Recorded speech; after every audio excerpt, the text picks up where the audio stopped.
Today we're going to review the 5 best trading setups from last week, and we're going to talk about yesterday's high and low. Stay tuned, traders. We'll be right back. Good day, traders. I'm Stacey Burke from Stacey Burke Trading. Monday morning. Huge week last week on some of the pairs. We had payrolls on Friday. We saw some textbook trade setups come after the payrolls announcement.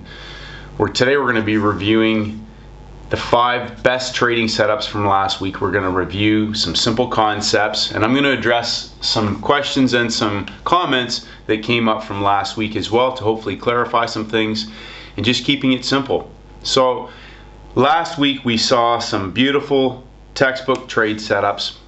Coming back to the 3 things that markets do. The only 3 things that markets do. They break out, they pull back, and they continue for a trend trade.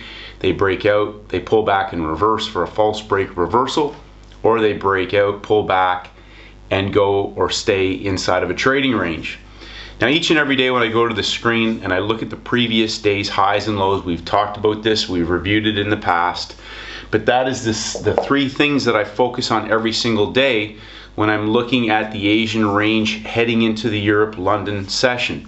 I've talked about I don't typically trade the Asian range. There are some good trades in Asia. Occasionally I may have a trade.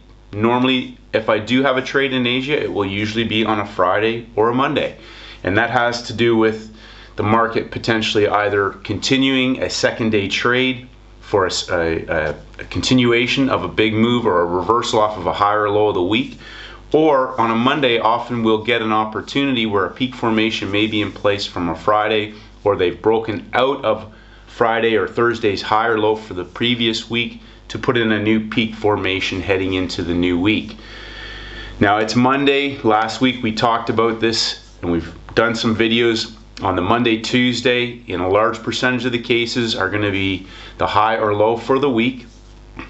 And I think one of the things that's come up that I'm hearing is a recurring theme for a lot of traders is that they think they're missing out on trades, or they're missing moves that start in Europe and potentially are usually either stop hunts to the high or the low of the day, or a continuation of a move from Asia into the next session. And I think the perception is that a lot of traders are still trying to chase the moves and catch a move, trying to scalp pips.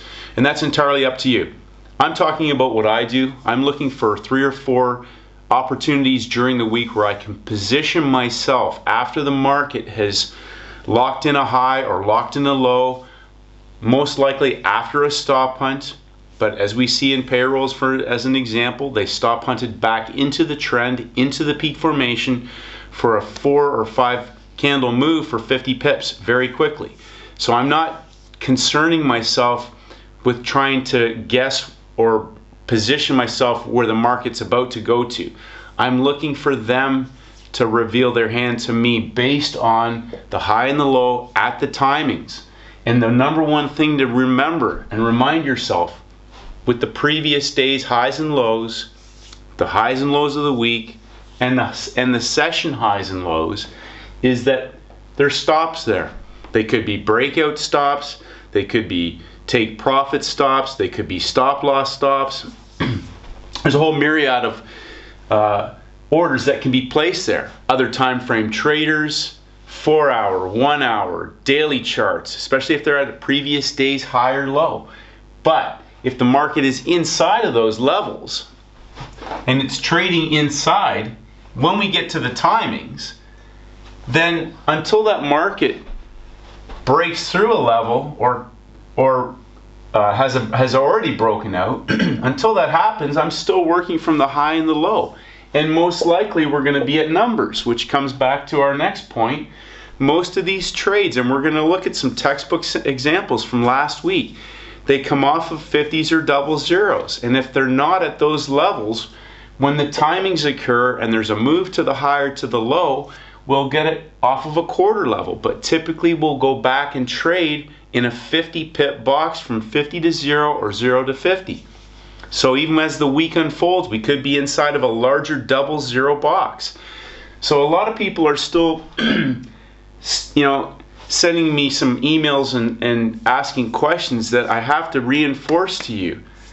You're looking to try and chase moves, and I'm not doing that. I'm looking to position myself at the high or at the low when they've locked it in with the trend. So if the market's going down, we might have a Tuesday, Wednesday, Thursday, and the market is at the beginning of that Europe window heading down. Chances are that could be an anchor point. They hit the stops, trigger the breakout orders, chasing the move with the trend before they reverse it back in the London hour to the high of the day, and then an engulfment and potentially a pin hammer as well for a measured move for that anchor point off the numbers, off the high of the day, or vice versa if we're in an up move.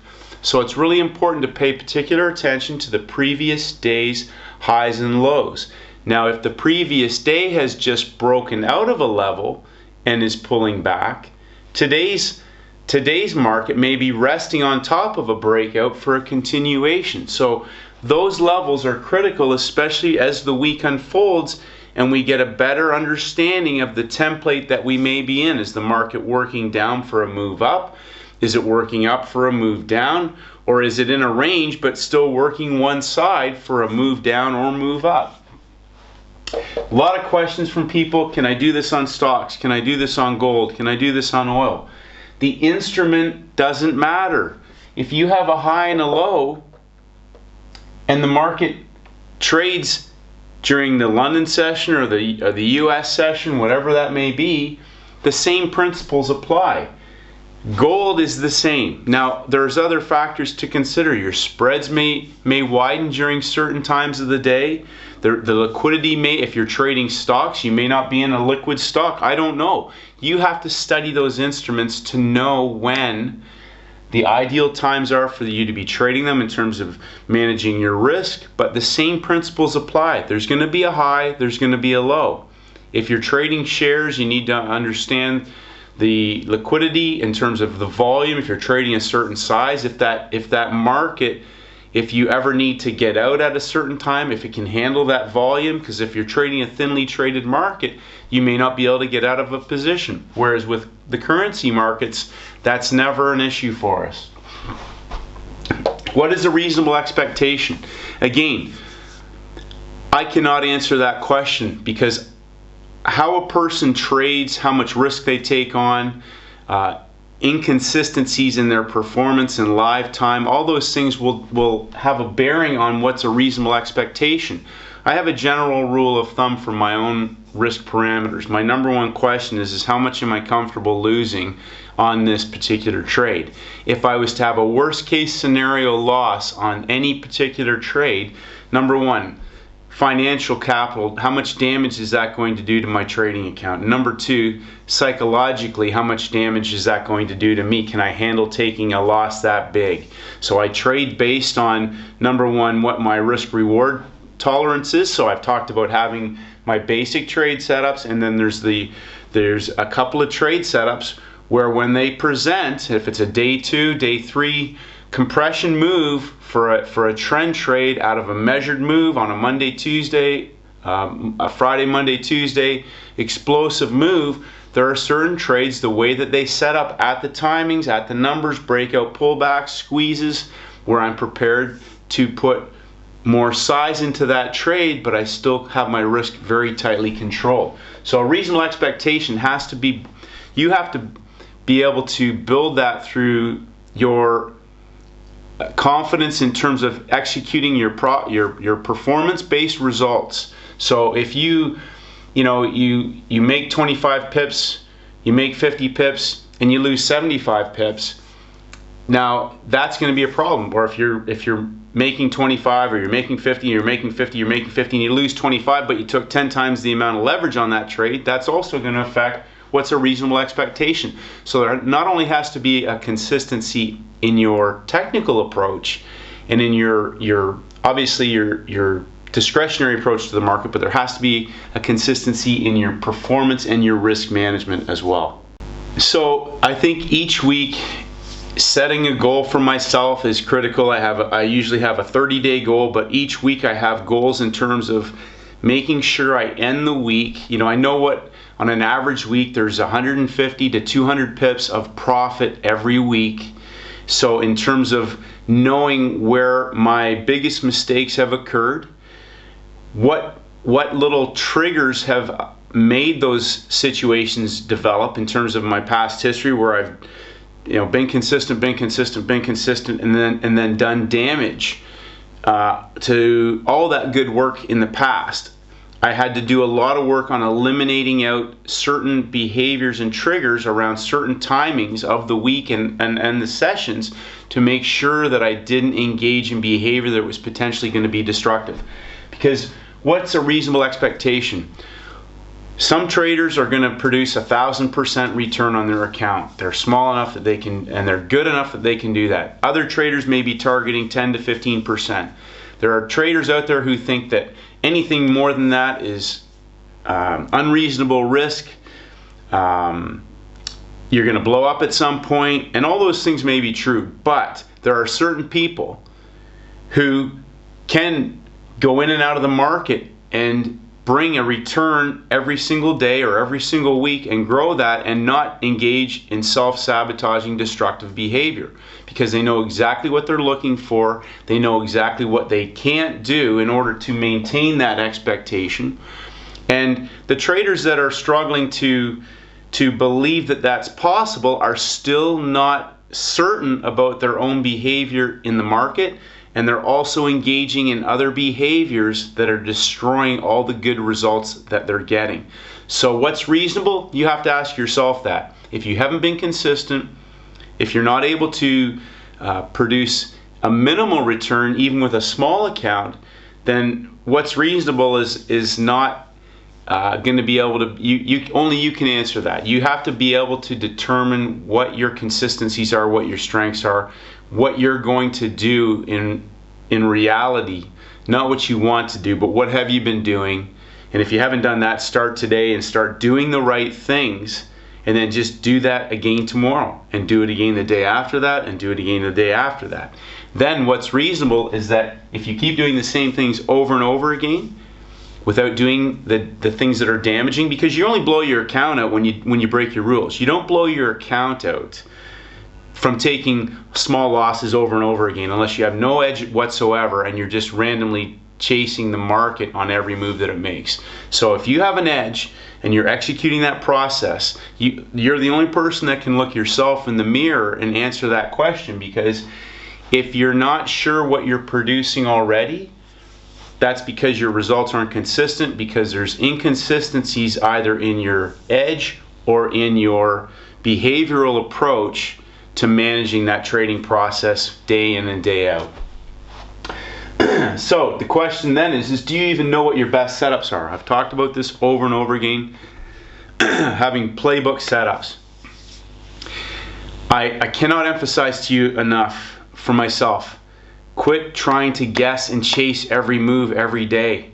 Identify the best trading setups, even if it takes 3 sessions to evolve to the New York session for one textbook basic setup where you're going to be able to lock in 50 pips with virtually no heat, no stress, and because you've waited and been patient, you've been able to see that setup clear as a bell when it presents in that 12 candle window with a 1 bar stop and 3 or 4 times reward for your risk.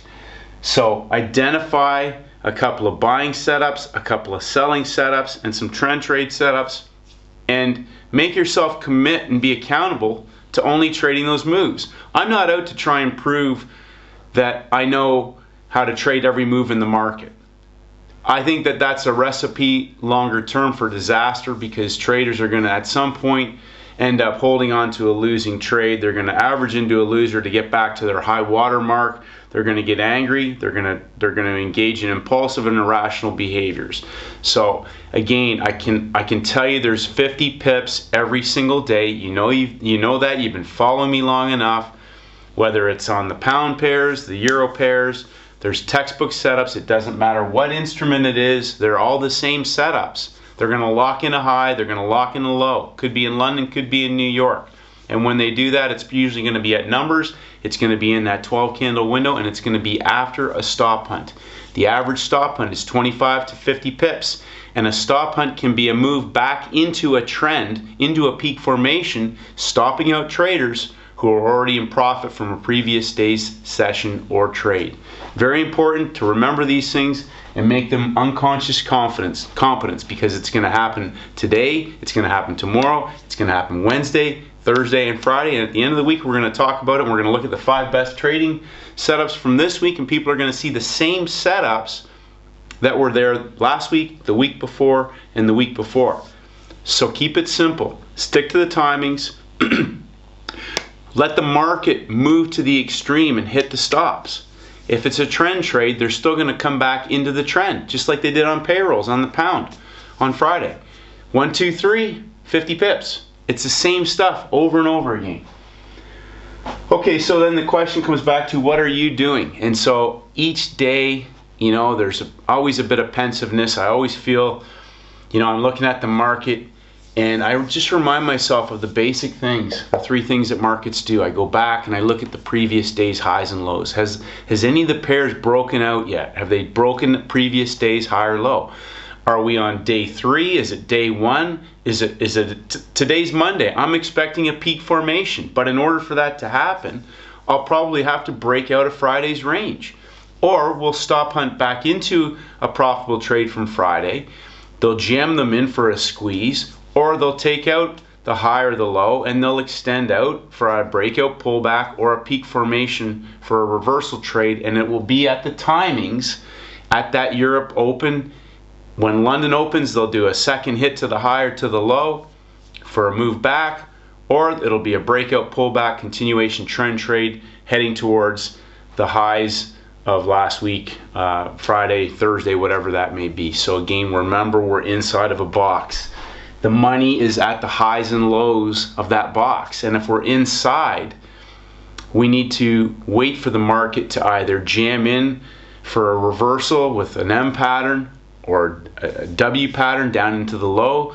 So understanding that a stop hunt does not have to take out a high or a low. It can be jamming into a profitable trade so they get stopped out at break even. And again, that all comes back to the timings. It's important to understand where we're at in those timings. Very important. So the question that I say to myself is that, what am I doing today?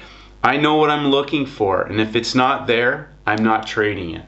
So I'm very methodical about that now, because I don't need to chase a move. I would rather take one trade with 10 times the size than try to chase some moves today, be stopped out, be stopped out, be stopped out, and get one right tomorrow that gets me back to break even because I took 3 losers today. I'm not interested in that. I'm looking for my ideal setups when they go to the high or the low and they engulf it and there's a pin hammer at the timings. We might be at the high or at the low, or it may be 25 to 50 pips outside of that Asian range because it's a stop hunt or a peak formation, because we're putting in a weekly high or a weekly low right now today, Monday, Tuesday. Initial balance. We're going to get a measured move probably today. We had some big trends coming into last week. It was the first week of the month, so we've had some stop hunts back into the trend. We're at quarter levels on a couple of the pairs. We're going to get some big moves this week. We're going to see the same setups. High and low of the day, hit the stops, or jam into them and shift the market. We're going to be at round numbers. There's going to be a 50 pip move today. Keep it simple, traders. Let's look at some of the best trading setups from last week. There was one every single day. We're going to look at the top, what I consider to be my top 5 textbook setups based on our simple criteria: timings, round numbers, high and low of the day, engulfments, and pin hammers. Keep it simple, traders. Make this your best week so far. And if it's not there, don't trade it. Focus on your best trading setups. Add your own strengths and tweak it to fit your strengths and skill set. This is just what I do. If it helps you improve your trading, that's the idea. Thank you again for hitting the like button. I appreciate all the comments and feedback. Hopefully that answers some of the questions that I received. And again, thank you for the feedback. Let's make this our best week so far. Have a great trading session, and may the markets go with you. Good day, trader. Stacey Burke from Stacey Burke Trading. We're looking at shared what I considered to be my top 5 from last week. And pound New Zealand on Monday, this was a trade that I did take. Coming back to my basic premise, high and low of the day, previous day's highs and lows. We were inside of Friday's high, the blue line, Friday's high, peak formation. We had a high bull on a second peak after the stop hunt. So high bull is the highest bull candle that was engulfed. We headed into the Asian window. So again, my premise, double zeros. We're at 97.50, round numbers. We've worked into the peak formation in Asia. The market has then broken down, taken out the low of the Asian 3-hour high-low, but we've also broken down into the lower 25 pip box. And the market in Europe open engulfed and stop hunted back into the move down. So again, we talk about high and low, previous day's high and low. We're inside of the U.S. sessions high and low from Friday. So just coming back to some simple concepts. The market's either going to break through and continue for a move long, or we're jamming in. They hit the stops down underneath of the Asian range, so again, trap volume above the numbers. This gives us an anchor point. The market starts coming back inside the range, and again, these 3 pulses, 3 drives, and into the 3rd hour, we have the 1, 2, 3 engulfment pin hammer at the high of the day. Okay, and again, this is a trade that I did take, and we have geometry now for possibly a measured move. And if we were to do that, again, we can see we got one full expansion of the range down before the market, again, at numbers, we're 100 pips down from this original move, but we also get an extended stop hunt, extended W formation off of round numbers, 50 pips outside of the range from which it broke out of. So again, I did not take this move long, but we have the 1, 2, 3 bar reversal, the engulfment, and then heading into the 12 candle US session window, again 100 pip move back up. But the short position was one that I took, and again this market went back to Friday's high, and just coming back to some logical thinking about what this does when it hits the previous day's high. So not only does it trigger breakout orders, but we have take profit orders. We have other time frame traders now potentially into the market, and even coming back into this range. Okay, they jammed into the peak formation, but this 100 pip move back into the range stops traders out who potentially have held on to this thinking it would be a consolidation continuation for a measured move long. But this is a stop hunt back into profitable trades, and then they continue with the direction of the trend that they were originally potentially intended, as well as triggering other time frame traders, etc. But Monday, this was to me a textbook trade setup. Hit the stops low, hit the stops up high. So range expansion, whatever you want to call it. We had consolidation, we had a peak formation, we had a high bull engulfment. They jammed back into the peak formation, and again, timings wise, we're 3 hours in, and all they've done is gone to the high of the day. So think simple, think logical, hit the stops, engulfment, pin hammer, and then the move down. Okay, we're looking Tuesday on the pound Swiss. I did not take this trade. I shorted the pound New Zealand, but I like this setup better, and I think it was just really clearly shows, again, we have the previous day's high. We have a peak formation in London on the previous day. The market, if we were to just draw this across, came back up in the U.S. session. And then again, similar scenario, we have the high bull candle engulfed. And again, you can see the importance of that because it's a peak formation candle. The market has opened up underneath of the zeros. So straight away, I'm looking at this and I'm thinking 75 and 0, 75 and 0. But they broke through the zeros before pushing higher, but then engulfing that high bull in the Asian session before coming back down through the low of the 3-hour high low in Asia. So again, a breakout pullback, but this breakout prior to the Europe Open, whenever I see this, I'm thinking measured move possibly setting up. One of the first things I look for is just, again, they've the first breakout is to the downside, and that's at the Europe Open. They give us an engulfment, and that's what I call for me, the anchor point. And then we get 1 push, 2 pushes, and 3 pushes to a high. And again, timings.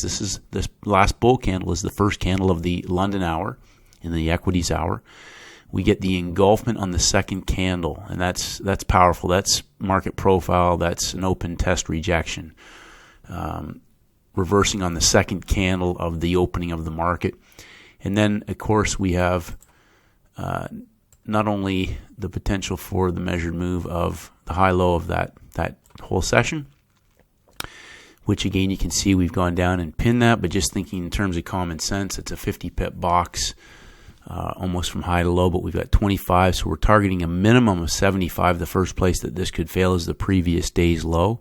So again, coming back to our high and low of the week, we have a high on Monday. So then our thesis potentially now is that maybe Tuesday is putting a low of the week in place, or a low level that the market can come back and test later. But in terms of the setups, we have a high of the day engulfment at round numbers in the equities hour, and we have geometry for a measured move. And we had the previous day's low from earlier in the Asian session as a potential point of failure that was greater than 50 pips, but the market, as we see, when it got to that level, no evidence of a bottom formation or a pin or anything until we dropped down that extra 25 pip level before pulling back in the US session 12 candle window. So again, high and low of the day, engulfment, 3 pushes, anchor point in the equities hour for a measured move of greater than 50 pips.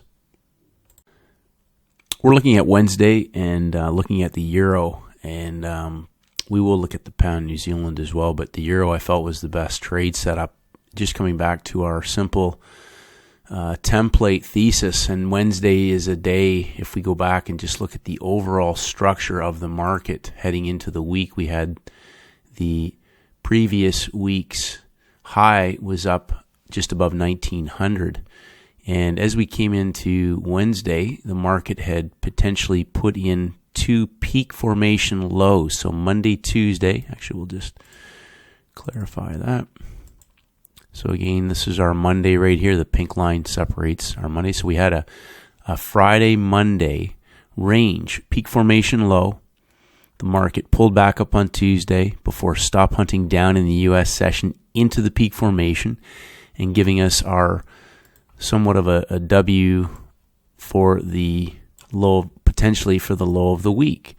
So we have our larger structure. So there's our ascending triangle, double bottom, and again the stop hunt was down into the low of the week. On Tuesday they didn't go up and put a peak formation up top. They went down into the low, jamming traders in before shifting away and then breaking through the high of Tuesday. So again we have our Tuesday, Monday, Tuesday, and again, just using our number levels, we're looking, if we were to target this for a measured move, 1 full range expansion of Monday, Tuesday takes us up towards this 1900 level.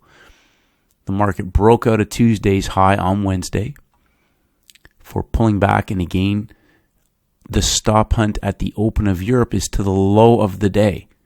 Okay, it's to the low of the day. So they go down, we're thinking the market's going up. The market gives a pin hammer on the second candle of the Europe Open, which is also a 3-bar engulfment for a breakout pullback. We're already in breakout in Asia, but then a breakout pullback in the London session. And again, just geometry on this structure itself, 2 full expansions, takes us up again just above the 1890 level. So 1 full expansion Monday, Tuesday takes us to 1900. We have a breakout pullback and a continuation. Pin hammer engulfment. This market went almost 100 from top to bottom, but obviously there was 75 tradable pips in there for profit. And again, the market stop hunted high or broke out high. Same thing in Asia. Went up, stop hunted down low, gave pin hammer engulfment. Pushed up, stop hunted back into the peak formation low for the continuation with the long trade. And again, it doesn't matter to me what instrument it is. I typically will focus on the pound pairs, but I will look for any market that is set up for one of my A trade setups. I don't care what it is. If it's the right setup, that's what I want to trade. And again, we're looking at the pound New Zealand. Thursday, again, looking at the week. If you back this up, we're looking at our high of the week was already in place from Tuesday. And we had the BOE on Thursday. And again, the market was in a consolidation coming off the lows of London and then the U.S. session inside of the peak formations before shifting up in Asia. And again, the thinking just in simple terms, they went higher in Asia and then pulled it back down towards the end of the 12-second 3-hour window, 12-candle window, just prior to the Europe Open. So a breakout pullback. And then the BOE announcement candle took this market 75 pips higher, but coming back to, again, some simple concepts. If we have our breakout of our geometrical rectangle, there's a couple things that traders could do. They could look at this and say, well, possibly we're going to go up to a second full expansion. But also, we see one push, two pushes, three pushes in the gap time, which is very common when we see between the U.S. session and the London window. We'll often see them hit the high or the low in that gap time. And I've said this before. So we have an engulfment with a pin hammer, off round numbers on the third push to the high of the day. If we head into the next 12 candle session with a trend already in place, do not counter trend the peak formation, which means we can only trade this in one direction. Some traders just got into the move at the numbers when the 12 candle window opened. Again, I like to wait for a pullback against the trend. We had the 1-2. I'm expecting the 3. We get the bear candle. We're at numbers at the equities hour. This is at the equities open, this bear candle. Traders, again, shorted the bear candle. But we're looking at a couple of structures for potential measured moves. We have the high-low on the third leg to the high, the last low before the high, and again, the high bull engulfment. Or we have a minimum to the low of the day. We have 3 levels of rise where we have 3 levels of stops. So we have we have trap volume in the London session above the announcement candle. And we have the obviously last leg to the high of the day. Now, traders who are looking for the measured move of this range, you need to consider the ADR. And this is where we haven't talked a lot about that, but this is a 150 pip day. From low to high, we're into our U.S. session window. You can expect a minimum of a 50% retracement, except that this fill candle is at 50%. So the minimum target that I would be shooting for is a measured move of this high-low range, which would give us our 50 pips plus, but that takes us down to the previous day's low, which again, we've talked about previous day's lows and highs. And if we go back and just remember the original breakout pullback, we had Monday, Tuesday, and Wednesday. Wednesday was working down into the peak formation lows, working back into the peak formation lows, working back into the peak formation lows before going higher. Then they went up in 3 pushes to the high of the day, came back down into the Asian range, 1, 2, 3 bear candle equities hour for the measured move back down to at least the low of the day, but also the low of the previous day. Looking at Friday, we had the payrolls, non-farm payrolls, and again, coming back to some really basic concepts. We had the low of the U.S. session, and we had the last swing high. And when you look at this, you can really see Asia, just the simplicity of a rectangular geometry. The market broke out, hit numbers, and worked back inside of the box. At the beginning of the 12 candle window, we have 1 push, 2 pushes, 3 pushes to the high with a pin up top at the London Equities hour, first candle of the hour.